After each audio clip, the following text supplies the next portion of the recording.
Chapter 21 lecture on reproductive, intersex surgeries, female genital system, and maternity care and delivery. All of these we lump together into one chapter here, chapter 21. It's kind of a mouthful. Not too terrible of a chapter, though. It has its high points for intro class, and then in advanced class, we come back and hit the others. Starting in the beginning of the chapter in your textbook, and we can follow along here, it talks about the reproductive system procedures. That subsection is located right after male genital, and it consists of only one code.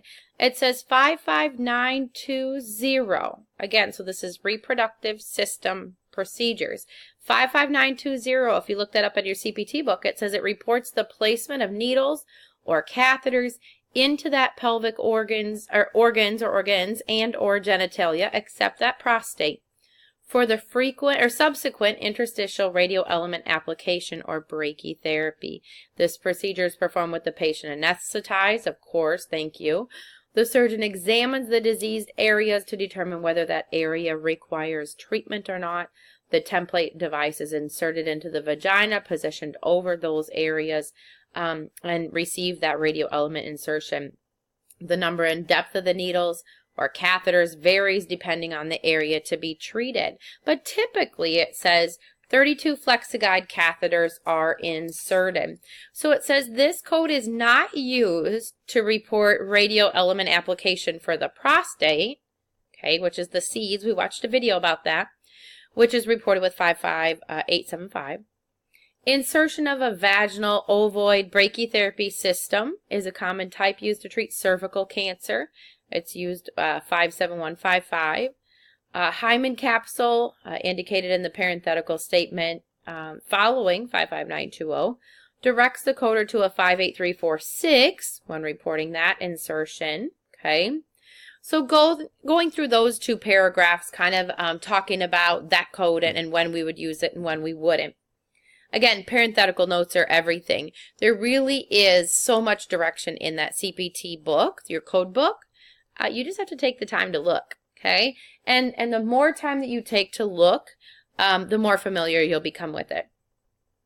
Intersex surgery is listed here. And again, if you look at the first sentence here, we realize there's a comma between those two codes. There's only two codes in this section, and it is the changing of a male into a female, or the changing of a female into a male, which is a very complex and crazy type of surgical procedure to think about, but very simple in the coding selection. Okay, so you have those two codes. I have a page number written in my margin here of page 386 in your CPT book, so you can review that. Then we get into the female genital system at the bottom of the page. Looking at this, looking at how it's divided, again, it's divided according to anatomic site, starting at the vulva up to the ovaries, and then it is split out from there based on the type or the category of the procedure and what we are doing. Codes for in vitro fertilization are located at the end of this subsection. And one thing I do want to say, we talk about these a little more in advanced coding, and it makes sense in advanced coding. These are a very advanced type procedure, in vitro. I think in the notes in my CPT book, I have $ written next to these codes. You need to be very cautious. There's going to be policies and procedures for you on how to code things like this because it costs so much money. It's a very delicate type of coding and billing that needs to be done with that. The female genital system has a wide variety of codes. We look at minor procedures that might be done in a physician's office, as well as major procedures that might be done at the hospital. Again, I'm your outpatient girl, and CPT is an outpatient coding system. But so you know, it's more of a physician-based, right? We are in CPT capturing the physician's work and all the services that were provided. We're coding for that doctor, he or she, okay? So yes, they might go to the nursing home. We have codes for that, right? in the E&M section. Yes, they might go to the assisted living. Yes, they might go to the patient's home. Yes, they might go to the hospital and perform some of these procedures. It's all the physician's work and their expertise from all of that schooling that they had to go through. That's what CPT really captures, okay? So we do have different settings, okay? And those are noted, and how we capture those different settings is on the claim form, the 1500. There's a place of service, and there's different codes for places of service, whether you're in the office, whether you're at home, whether you're in the nursing home, whether you're in the hospital. You know, there's a different place or type of service code that would report to know where we're at when we're doing these services. On the next page, vulva, perineum, introitus. I have page 391 in CPT written kind of in my margin here because there's notes. We talk about the skenes, glands, things like that there. Incision, destruction, and excision have purple headings there on that page that you can read through. But look at the caution. The caution I do have circled and kind of starred for us here. It says, destruction is not excision. Okay, you really, really need to be anal and keep these, you know, carefully separated. Destruction is obliteration or eradication. And I think of, you know, nothing's left. Okay, excision is removal. With destruction, no tissue is actually removed. It's just destroyed. Okay. There is no pathology report after a lesion has been destroyed because there's nothing for the pathologist to even look at or analyze. Does that make sense? Okay. If a bomb dropped, we have a big hole in the earth, right? Okay. That's an excision. Okay. We cut it. There's just kind of a hole left.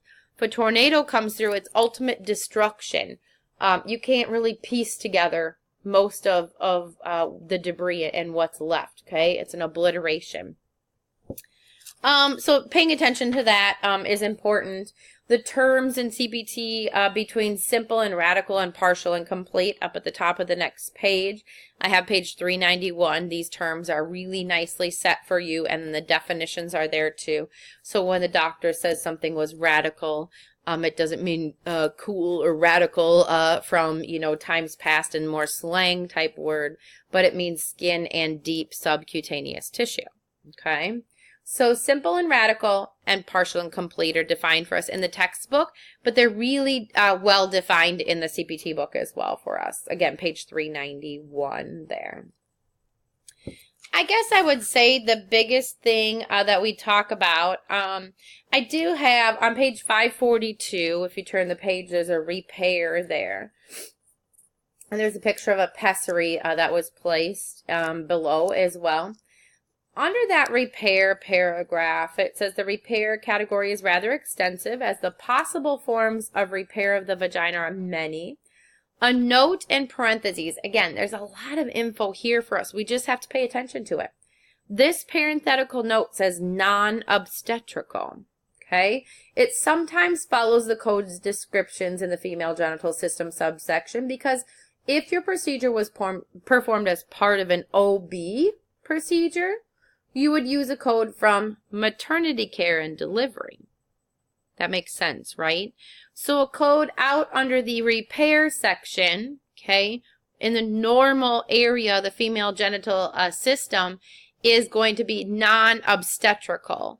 And then it's kind of an if-then. If it is obstetrical, then get to Maternity Care and Delivery, okay, to find your code there. Let's hop to kind of the biggest deal. In the female chapter is maternity care and delivery. And in your textbooks, it's page 551. And I have in my margin here a CPT book page number. And in CPT book, we're looking at page 401. So it says, maternity care and delivery is divided according to the type of the procedure. As a general rule, your subsection progresses from antepartum procedures through delivery and postpartum. Okay, the guidelines are very detailed as to the services that are included in antepartum and delivery care, not only to facilitate coding, but also to help guard against unbundling. Notes at the beginning of this section describe in depth the services listed in OB care. Be certain to read those notes in your CPT book. Okay, so with maternity care and delivery, gestation of a fetus, it says it takes place approximately 266 days. The EDD is your estimated date of delivery. And we go on the LMP, the last menstrual period time. So we know things like gestation periods and trimesters, things like that. Couple of bold terms here. That first one there is antepartum care. Antepartum care is anything before the delivery. Okay? We talked about antecedum in med term, I think, already. Ante is before meals. Okay, antepartum is before the delivery. So that very first visit at approximately 3 months, I think that we do, your first OB visit, and then you have to go monthly, right? Until you get down to the wire, and then you go every 2 weeks, and then you go every week, and then, we get to delivery time. So all antepartum care is discussed there. You might want to read through that paragraph. Admission to your hospital is bundled into delivery codes. It includes the admitting history and physical examination, the management of an uncomplicated labor and delivery that is either by vaginal or by C-section as well. Okay, that's all bundled in. Post-op care is bolded here at the bottom of the page. That's hospital visits or office visits for up to 6 weeks after delivery. Okay. If we turn the page here, we talk about routine OB care. In the routine OB care, we have some codes that are listed here above the coding shot. The codes that are above the coding shot are 59400, 59510, 59610, and 59618. I want you to make note of these in your CPT book. It says these 4 codes describe global routine OB care. It includes antepartum, delivery, and postpartum based on the type of delivery. It depends on where we're at, what type of system or medical facility we're in. You might get to see your same doctor all the way through, right? Doesn't happen as often as it used to, but it does still happen. You might see a medical doctor, he or she, all the way up till it's almost time to deliver. And you might go to a different place to deliver.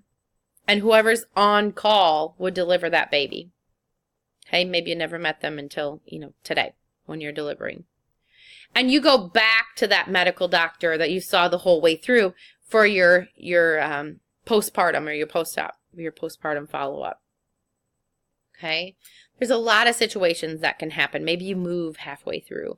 There are times when you see the same doctors. There are times when you see different doctors. These global codes, these routine global codes, need to be noted, okay, that they are in fact normal or routine.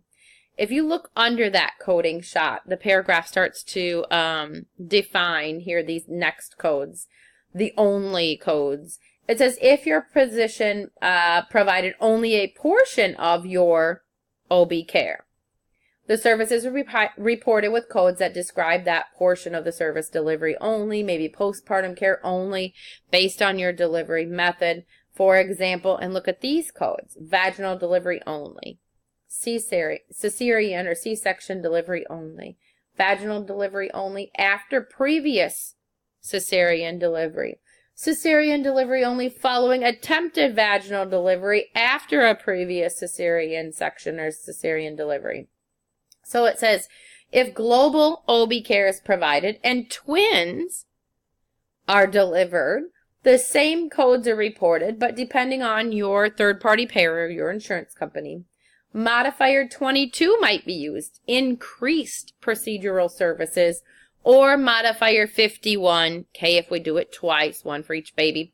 Usually if both twins are delivered vaginally, you report 59400 for twin A and 59409 with